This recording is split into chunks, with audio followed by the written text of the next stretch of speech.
Good morning student.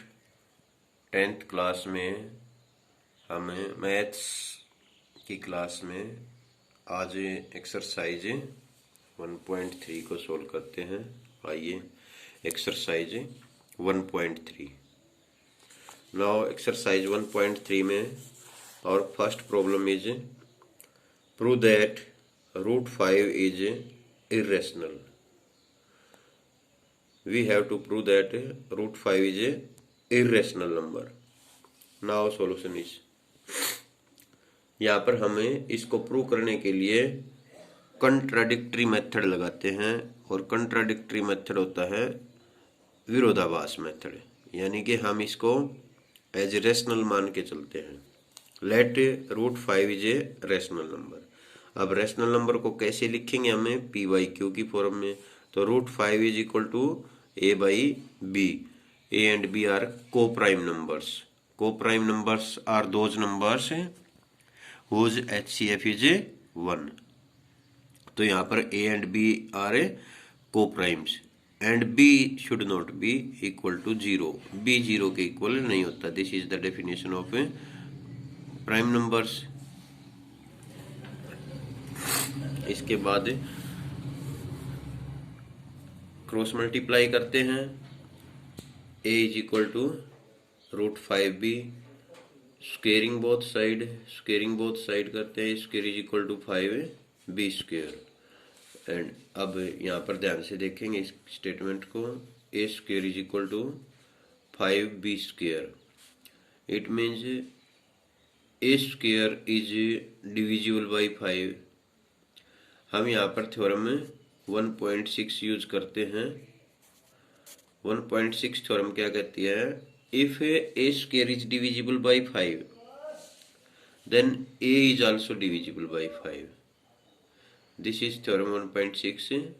तो यहाँ पर हम उसका प्रयोग करते हुए चलते हैं। तो a square is divisible by 5 then a is also divisible by 5। So it means 5 is a factor of a। यहाँ पर a किसका फैक्टर है, सॉरी 5 किसका फैक्टर है, a का।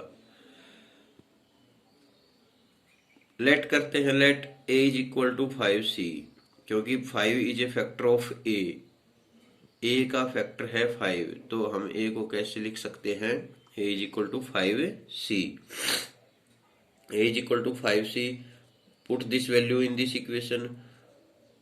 तो a स्क्वायर की वैल्यू हो जाएगी 25c स्क्वायर। तो 25c square is equal to 5b square यहाँ पर रख लेते हैं वापिस से। तो 5c मानना था हमने a को, तो 5c का square is equal to 5b square. It means 5b square is equal to 25c square, ठीक है। और b square is equal to 5c square. यहाँ से फिर वही कंडीशन ऊपर वाली देखिए ध्यान से, b square is equal to 5c square. It means b square is divisible by 5, b is also divisible by 5 and 5 is a factor of b। ये तीनों लाइन ध्यान से देख लेंगे, ये सभी तीनों लाइन यहाँ पे भी यूज कर रखी है हमने, यहाँ पे भी हर क्वेश्चन में यूज होती है। ये आपको लिखनी आनी चाहिए तीनों की तीनों।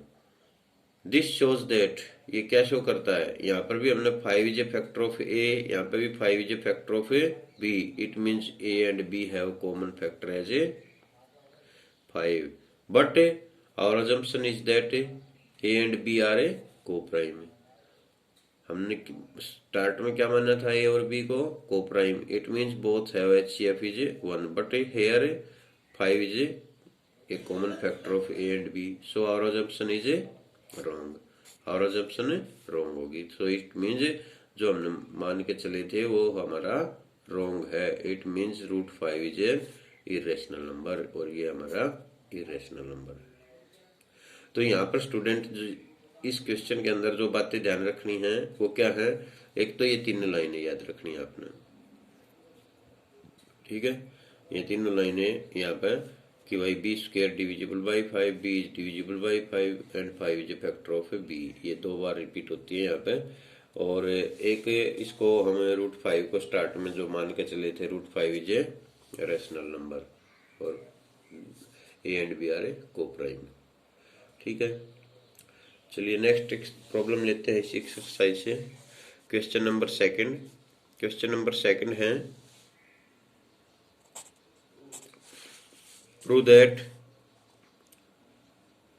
3 + 2 √5 is irrational. 3 + 2 √5 is irrational. Same process चलेगा इस क्वेश्चन में भी। देखिए सॉल्यूशन इसका, let 3 + 2 √5 is a rational number. यहाँ पर भी हम कंट्राडिक्टरी मेथड यूज करते हैं, रैशनल मान के चलेंगे दोनों को। Therefore 3 + 2 √5 is equal to a by b, where a and b are a co-prime and b should not be। बिल्कुल सिमिलर रहेगा। फिर हमने क्या किया, 2 √5 को इधर रखा, 3 को उधर ले जाएंगे, a by b -3, b को एलसीएम ले लिया, a - 3b is equal to 2 √5। 2 को भी उधर ले जाएंगे, डिनोमिनेटर में हो जाएगा क्रॉस मल्टीप्लाई करके। तो आप देखिए ध्यान से, इधर तो √5 और इधर हमारा एक p/q की फॉर्म का नंबर है, रैशनल नंबर। तो ये a - 3b/2b, this is a rational number because a and b are integers. और √5 एक इसलिए देखिए इधर रैशनल नंबर है तो √5 भी एक रैशनल नंबर होगा। तो और ये हम we know that √5 is a irrational number. यहाँ पर हम दिखा रहे हैं √5 एक रैशनल नंबर है, यहाँ पर दिखा रहे हैं √5 एक इरेशनल नंबर है। So therefore our assumption is a wrong, और hence 3 + 2 √5 is a irrational number. और वैसे भी आपको पता है कि इरेशनल नंबर में कोई ऐड करते हैं नंबर या सब्ट्रैक्ट करते हैं, मल्टीप्लाई करते हैं, तो resultant is irrational number. We have studied in previous exercise. Thank you for today.